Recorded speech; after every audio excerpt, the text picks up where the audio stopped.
Well, as we talk about energy savings and the whole move towards a green building, um, when the green building movement started coming out, it was mainly done by people who were just trying to impose a process on the industry.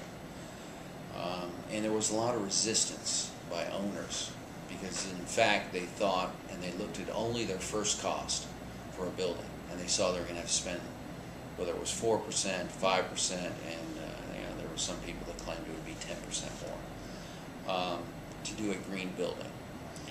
What they failed to look at is that once you open the building, the economic savings that you will have will last for the life of the building. So if I reduce my operating cost 10%, well, it now becomes a business decision as far as how long does it take me to pay back for my investment.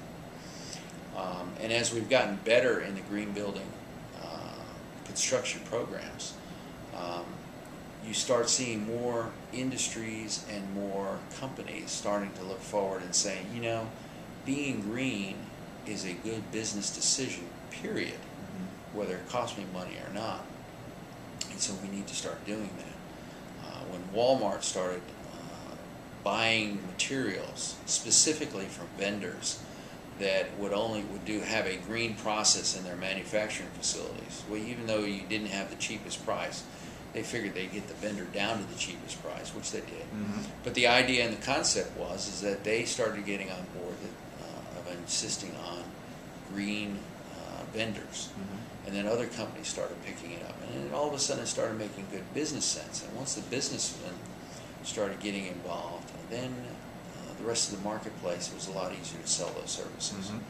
And in fact, we've done a lot of resorts which look, you have to be green because you can't pay $1.50 or $3 a kilowatt for power on some of these islands.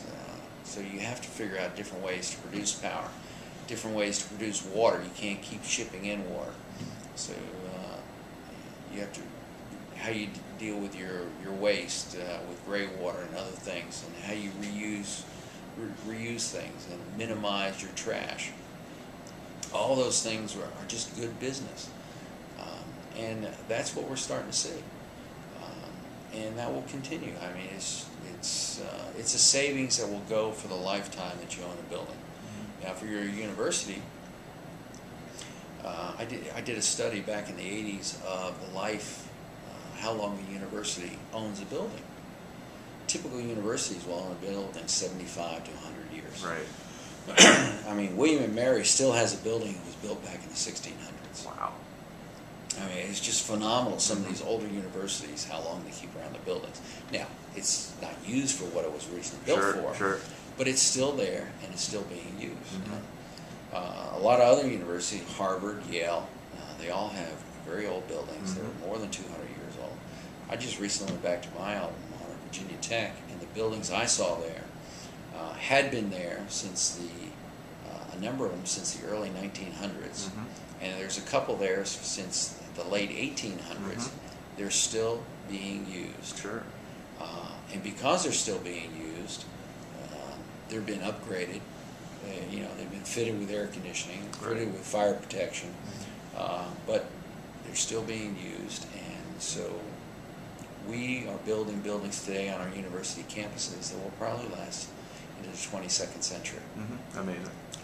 Good decisions on energy usage and how we build those buildings are important. And that's why our business, our clients in the university systems should take on board all these green buildings.